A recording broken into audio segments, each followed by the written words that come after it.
बहुमत मिल चुका है, बहुमत का आंकड़ा पार कर लिया है, यानी 227 वार्ड यहां पर और 114 बहुमत का फिगर है। तो 114 के पार जाकर 119 सीटों पर अभी महायुति मुंबई में आगे चल रही है। कांग्रेस पार्टी से इस वक्त विवेक कोरडे जी हमारे साथ मौजूद है। विवेक जी, लैंडस्लाइड विक्ट्री बार बार बोली जा रही है बीजेपी के लिए, अपने दम पर जिस तरह की तस्वीर यहां पर दिखाई दे रही है। मुंबई में भी अब देखिए 114 119 सीटों पर आगे चल रहे हैं। लेकिन आप लोग अब जब इलेक्शन के नतीजों को देख रहे हैं, बीजेपी ने क्या बेहतर किया आप लोगों से जिसकी वजह से आज अपने दम पर इस नंबर तक पहुंचे हैं? आपका टेक क्या है इस पर?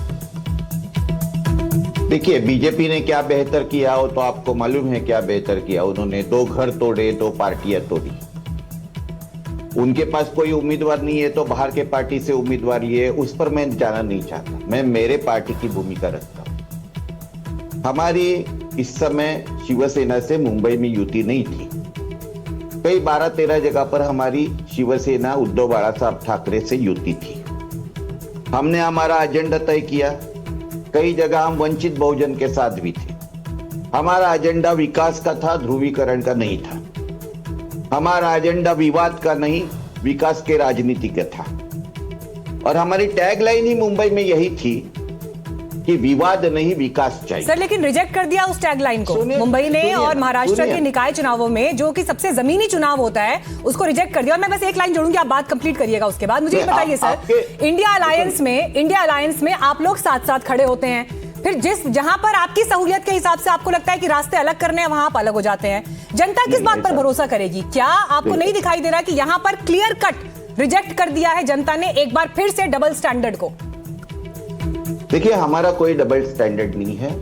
हमने लोकसभा और विधानसभा में हमारी भूमिका स्पष्ट की थी कि जो इस देश के संविधान के साथ है, संविधान ना बदले इस विचार के है, इस देश के जो फासिस्ट राज चल रहा है उस राज के खिलाफ है, उनके खिलाफ हम लोग विधानसभा और लोकसभा में इकट्ठे आए थे। हर एक स्थानिक समीकरण रहते हैं, उस समीकरण में उसमें तो मैं नहीं था निर्णय। विवेक साहब, लेकिन आप मुझे पूरा तो कर दे। तो देखिए जी, बोलिए। हमने हमारा एजेंडा जनता के सामने रखा, लेकिन जो पार्टियां थी और जो आज जीत रही है ऐसा आप बोलते हैं, उन्होंने ध्रुवीकरण की राजनीति की। उन्होंने जनता के काम नहीं किए हुए। जिन्होंने 4 साल में, बम्बई की परिस्थिति तो वैसी की वैसी है, 4 साल तो इन्हीं का राज था। इसके पहले लेकिन लग रहा है ना कि ट्रिपल इंजन पे भरोसा कर लिया ना। सेंटर में अगर सरकार है और राज्य में उनकी सरकार है तो जनता ने तो मैंडेट उनको दे दिया ना। यही तो बात हो रही है। आज तो मैंडेट की बात होगी सर। आप जो बात कह रहे हैं वो तो रैली में जो आरोप प्रत्यारोप होते हैं उनकी बात है, लेकिन आज जो मैंडेट पर बात करेंगे, जो पॉइंट्स आप हाईलाइट कर रहे हैं, जनता ने उसे रिजेक्ट कर दिया है। देखिए, मैं इसको जनता ने रिजेक्ट किया ऐसा नहीं मानता हूं। हमारा जो एजेंडा था हम लोगों के सामने ठीक से रख नहीं पाए। और दूसरी बात, जो ध्रुवीकरण की राजनीति हो गई और जो इलेक्शन कमीशन ने जो खेल यहाँ खेले कि नोटा पैसे बांटते, ये बात आपने ठीक की कि आप रख नहीं पाए अपनी बात, लेकिन आप 5 सीटों पर सर आगे चल रहे हैं। अब आप पता नहीं किस चीज का जिक्र कर रहे हैं, ये तो आपको एनालिसिस करना पड़ेगा। आप देखिए ना, पुणे में भी आप 5 सीट पर आगे चल रहे हैं, जालना में भी आप 4 सीट पर आगे चल रहे हैं, ठाणे में कांग्रेस 0 पर चल रही है और बीजेपी को 7 जगहों पर, 7 नगर निगमों में महायुति को बहुमत मिला है। केवल चुनाव आयोग को पीटकर, चुनाव आयोग पर आरोप लगाकर आप बच नहीं सकते। अपने दम पर बीजेपी को 5 जगह बहुमत मिल रहा है। जब लोकसभा में आपने अच्छा किया तो चुनाव आयोग अच्छा था, और नगर निगम में अगर बीजेपी अच्छा कर रही है तो चुनाव आयोग खराब हो गया। 26 में से 7 नगर निगम में बीजेपी को बहुमत मिल चुका है। हमारे साथ बीजेपी के प्रवक्ता भी हैं, अली दारूवाला। अली साहब, सवाल आपसे ये, जो बात आप पर आरोप लगा रहे हैं, वो कह रहे हैं आप ध्रुवीकरण कर रहे थे, आपने काम नहीं किया क्योंकि बीजेपी चला रही थी अब तक जो है बीएमसी को, एक्सटेंड हुआ इलेक्शन जब तक। देखिए 2019 से लेके आज तक 9 साल के अंदर 5 साल, उसमें से 5 साल ये उद्धव बाला साहब ठाकरे जी के हाथ में सत्ता थी। 25 साल 2.5 डिकेड साल ये सत्ता उनके हाथ में थी। खड्डे में बंबई या बंबई में खड्डा, ये ढूंढना, ये समझना हमको मुश्किल हो चुका था। कोई बात नहीं, नेगेटिव बात करके कोई ही फायदा नहीं। यहाँ पे उन्होंने कोस्टल रोड का उल्लेख नहीं किया। डेवलपमेंट अगर आता है तो बॉम्बे के अंदर जेएनपीटी में international airport, as per international international standards ready हो गया, उसकी बात नहीं करी। अटल सेतु जो आज पूना से बॉम्बे आदमी 2.5 घंटे में पहुंच सकता, उसके बारे में उन्होंने तो मेंशन ही नहीं किया। उनको वो नहीं दिखा कि बीकेसी हाजी अली से लेके आप बांद्रा तक समंदर, उनका बड़ा आरोप सर आप पर यह है कि ये जीत आपकी अपने दम पर जीत नहीं है, दूसरे दलों से तोड़ कर आप लोगों को लेकर आए, अपना कैडर, अपनी पार्टी आपके पास नहीं थी, दूसरों से तोड़ कर लाए, जोड़ तोड़ की राजनीति आपकी जीत की वजह बता रहे हैं वो। हकीकत मैडम, 1 सेकंड मैडम, हकीकत तो अलग है। यहाँ पे जिसको टिकट नहीं मिला, आज आप देखिए बीजेपी के अंदर से 35 to 40% जिसको टिकट नहीं मिला। सुधीर सूर्यवंशी जी भी इस वक्त हमारे साथ जुड़े हुए हैं, सीनियर जर्नलिस्ट हैं। सर मैं सभी का रिएक्शन लूंगी, प्लीज संक्षेप में अपनी बात कंप्लीट करिएगा। सुधीर सूर्यवंशी जी, अभी तक के जो ये नंबर्स दिखाई दे रहे हैं उनमें से 5 ऐसी जगह हैं, 5 ऐसे नगर निगम है जिसमें ऑलरेडी बीजेपी को बहुमत हासिल हो चुका है और महायुति अभी जिन जिन जगहों पर आगे चल रही है वो भी हम लगातार स्क्रीन पर फ्लैश कर रहे हैं। तो और महाराष्ट्र का महाबली इस वक्त देवेंद्र फडणवीस आपको दिखाई दे रहे हैं और साथ में जो संगीत भी है उसे भी आप सुन रहे हैं इस वक्त। लेकिन सुधीर सूर्यवंशी जी, इस पूरी तस्वीर का सबसे बड़ा क्रेडिट आप इस वक्त किसको देंगे? जीत का सबसे बड़ा एक सॉलिड कारण क्या है?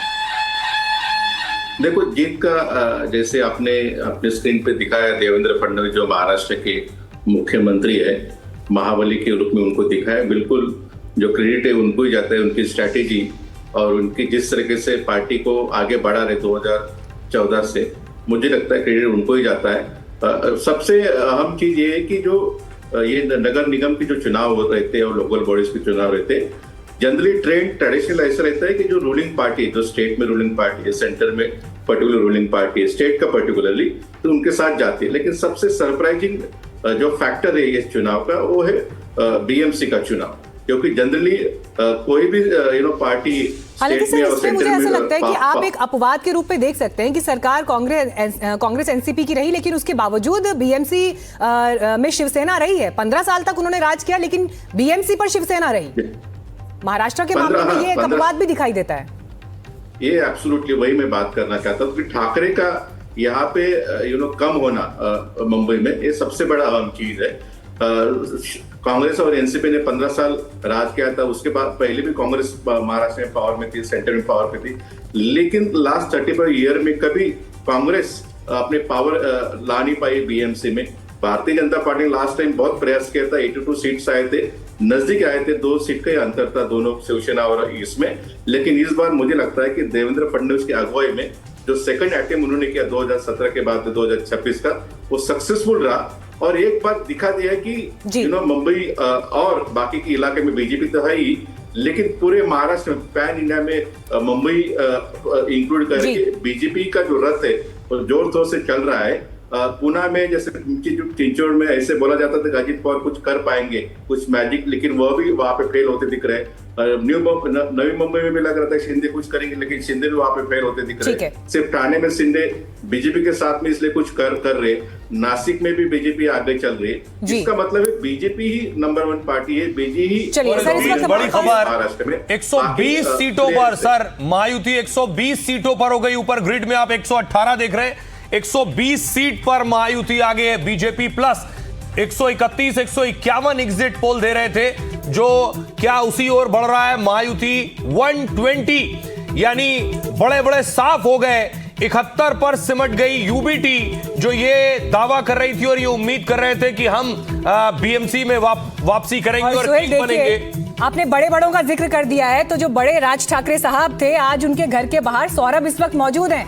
सौरभ, राज ठाकरे के घर के बाहर आप मौजूद हैं और कैसे इस पूरे इलेक्शन में जो उनकी कैंपेनिंग रही वो हिंदू स्वाभिमान, मराठी मानुस, मराठी अस्मिता की पॉलिटिक्स, लेकिन घर में अभी क्या माहौल है? क्योंकि जनता ने तो रिजेक्ट कर दिया है। लैंडस्लाइड विक्ट्री जिस तरह से बीजेपी के पक्ष में दिखाई दे रही है, उन सबसे अलग इस वक्त घर में क्या माहौल है? राज ठाकरे कहां हैं? परिवार के बाकी सदस्य कहां हैं? और ये भी बता दूं कि 6 सीटों पर राज ठाकरे सिर्फ आगे चल रहे हैं, 227 में से 6। जी जी देखिए, बिल्कुल जिस तरीके के अभी तक रुझान आ रहे हैं, बहुत ही खराब प्रदर्शन दिख रहा है इस वक्त एमएनएस का। और मेरे ठीक पीछे राज ठाकरे का घर शिवतीर्थ है और यहाँ पर देखिए कि पूरी तरीके से सन्नाटा मौजूद है। इक्का दुक्का कार्यकर्ता भी आए थे, लेकिन जिस तरीके से रुझान इस वक्त सामने आ रहे हैं वो भी वापस चले गए। मैं आपको बता दूं, कुछ देर पहले कुछ कार्यकर्ता जरूर आए थे, लेकिन वो यहाँ से चले गए और यहाँ से बस कुछ ही दूर, यानी कि हार्डली 5 मिनट की दूरी पर सेना भवन है, वहाँ पे सेलिब्रेशन चल रहा है, लेकिन यहाँ पर पूरी तरीके से सन्नाटा मौजूद है। देखिए प्रदर्शन किस तरीके से खराब हुआ है। 2012 के जब बीएमसी चुनाव हुए थे 28 सीटों पर एमएनएस जीती थी। 2017 में जब चुनाव हुए तो 7 सीटों पर उनकी जीत हुई थी, जिसमें से 6 कॉर्पोरेटर सेना ज्वाइन कर लिए। लेकिन इस बार जो हाल है बहुत ही बुरा है। बहुत ही जिस तरीके से प्रदर्शन किया लगभग उसी तरह के प्रदर्शन को दोहरा रहे हैं। अगर मैं ये कहूं, आखिरी बार ये ठाकरे ब्रांड को बचाने की लड़ाई है। जी 17 वाले प्रदर्शन को ही दोहरा रहे हैं।